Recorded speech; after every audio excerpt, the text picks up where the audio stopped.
Hey, Hello, everybody. How you doing? I'm hanging out with Chuck and Bobby Lorette, and we're at the world-famous Lamplighter Lounge having some wonderful long road cider.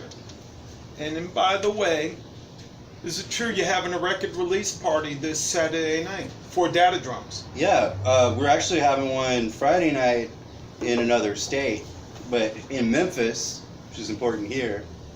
We're having it at the Lamplighter Lounge, which we're at currently, and we'll probably be playing right where we're sitting right now. So that'll be fun. But yeah, it's our. Is it your first full-length release? It is. It's our first LP. It's got 11 songs on it. Recorded at Harry's. It was recorded at Harry Continentis. Hey, it's a lot of letters for a friggin' schlup like me, too. Come on. Yeah, his recording studio is called Sounds Good Studios. Oh wait, no, it's not. It's called Five and Dime Recording. He did a good job, and then I did some in my own studio, like overdubs and mastering and stuff, which I like recording bands too. We attempted to make a full-length album, a full-length album a few times, and I like those recordings, but these turned out the best, I think. So, how long has Datadrums been around? Since 2006, which is that's a long time, right? Cheers. Cheers, you keep a band together that long. You must be a miracle worker. Yeah. And at this point in time, why did you decide to release a full length?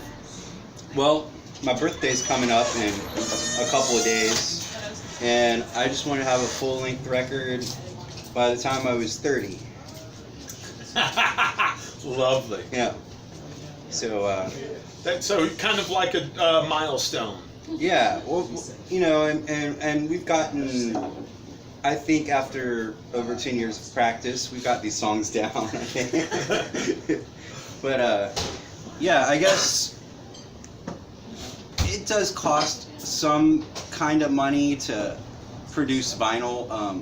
The other guys with the record label, which the record label is called Also Tapered, it's out of Fayetteville, they have put up a good amount of the cost, so that really helped out. I guess I would have done a record earlier, but Just getting somebody to put it out and the cost of the vinyl. Yeah, which we know is not cheap. yeah, and also I guess just like after recording, I've like I said, I've liked to record bands and stuff for a long time, and You've recorded me. I've recorded bands. Harry's recorded band, and it just seems like it's a good time. Like everyone's skills have kind of gotten to the level where it's a good product. I mean, that's what's important. Like if we're selling something for money, a lot of I guess online recordings you can get. I mean, you might pay $9 a month or something for some music, but we put in over 10, maybe 17 years of work on this album. So I hope that it's worth buying, and I really believe after all the work we put into it, I think it is. And many beers, yeah. Bobby's really into Nintendo. Bobby, can I ask you a question? I'm gonna get a ashtray. Have you been playing with Datadrums from the beginning? No. Okay. Are you the... 2008? Something like, yeah, that sounds about 2000, Something like that. 2010. Abe used to be the drummer. Yeah, Abe was a drummer briefly. Action Jackson, who played keyboards, was a drummer for a couple years. The first drummer was a guy named Preston Drum, which actually contributed to me naming the band Datadrums, because he was the drummer. Not very creative, but... I thought it was from the art movement, the Dada stuff, so I always thought that was a cool name. I was thinking about Dada drums, actually, and Dole drums at the very beginning. but I settled on Datadrums because I'm a fan of vintage and obscure electronics. Okay. And one of the precursors to recording onto floppy disks or tapes even was the Datadrum. It was a capacitance drum that was probably about almost as long as this room, that had all of these capacitors on it and this big magnetic just drum, this big magnetic cylinder, and it would record data from electrical impulses with the change in capacitance of the electronics. And it would only last so long, and would they like... As long as it was on, it would be stored, but if it ever went off, you lost all the data. Okay, okay. And then they moved to more reasonable things like punch cards and stuff, but also a roll of punch cards, or like that's on a player piano, is also called Datadrum, which is a completely different format. But the first I learned about it was the really interesting looking capacitance drum. Okay. You know what I'm talking about, Bobby? What? The big giant magnetic. I think Bobby's hanging out capacitors. with Mario and Luigi. No, I'm playing Assassin's Creed Liberation, and I'm Okay. stuck on this boss, and yeah. I kind of know what you're talking about. Yeah. I can look it up on Wikipedia, I'm sure. Bobby just got his doctorate in physics. I don't think it has anything to do with capacitors, It doesn't. that's why. Congratulations, dude. Not too bad. In acoustics, right? Your degree's in acoustics, Yep. physics. Okay. So he's really good at making bass. Okay, I thought you were going to say he's going to work for Martin Guitars now, move to Pennsylvania or something. No, my research is A little bit more sophisticated than... higher frequency than you can hear. Okay. A higher frequency than you can comprehend. No, I'm just kidding. ultrasound. Oh, dog whistles. Okay. Ultrasound. Okay. All right. Well, Well, I got the boss. Now I'm gonna fight his minions. better kick some ass. All right, Chuck. Well, is there anything else you can say about playing this Saturday night at the Lamplighter Lounge? World famous, that is. Well, I think there's a lot I could say.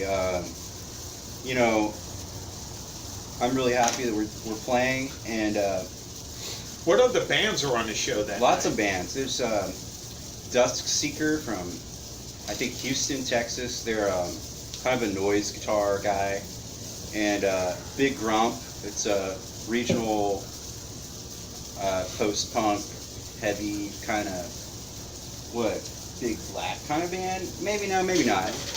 You haven't heard Big Grump? They're real rockin'. They're like kind of fit in with what we do. The band that was from like Nutbush or something. Yeah, I think some of them might live in Nutbush. I'm not sure. Regional? Not regional. Nutbush is regional.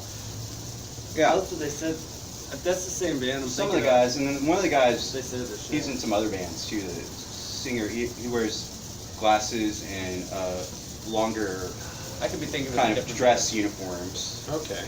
Nice dudes, real And- rockin'. Anybody else? Yeah, the other band that's also releasing a record on our label, the guy who started the label's band, Tyler, they are called Muscle Goose.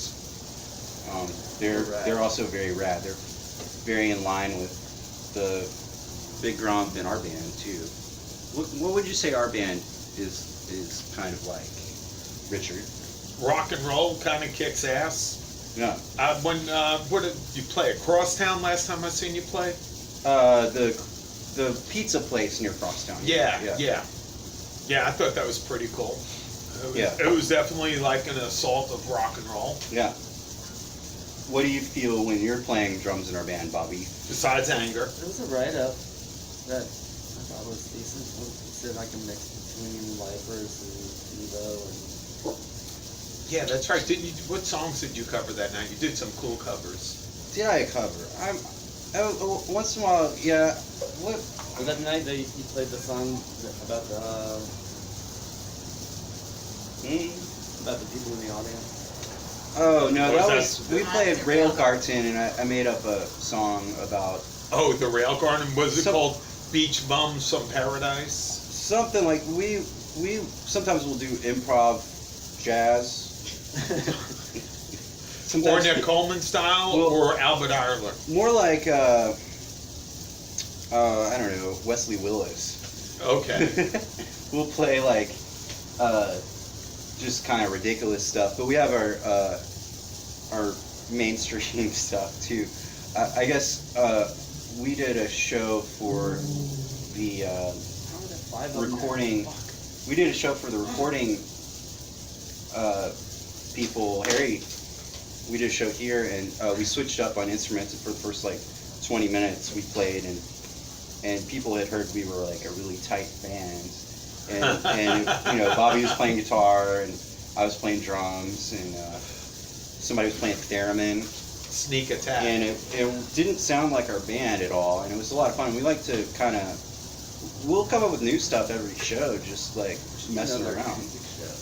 Yeah, we do Datadrums Unplugged.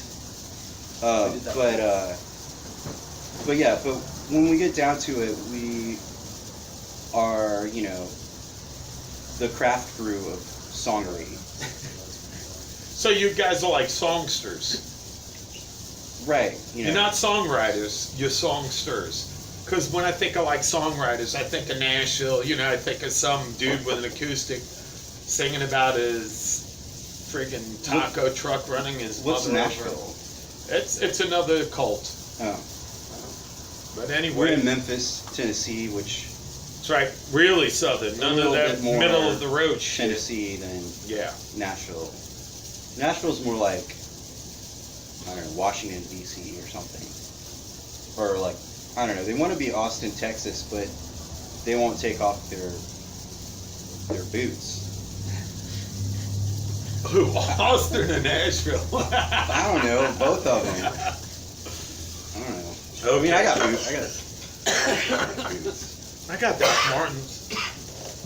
These are from Walmart though. They only pay $20. That's a good deal. Yeah. All right. They look almost just like it. Well, Chuck, congratulations on putting out the first full-length Datadrums record, and see Good you job, guys Bobby. Saturday. I'll be here. If you're not there, Chuck's going to tell me. Be there or be square. Square. That was great. Do you want to edit it?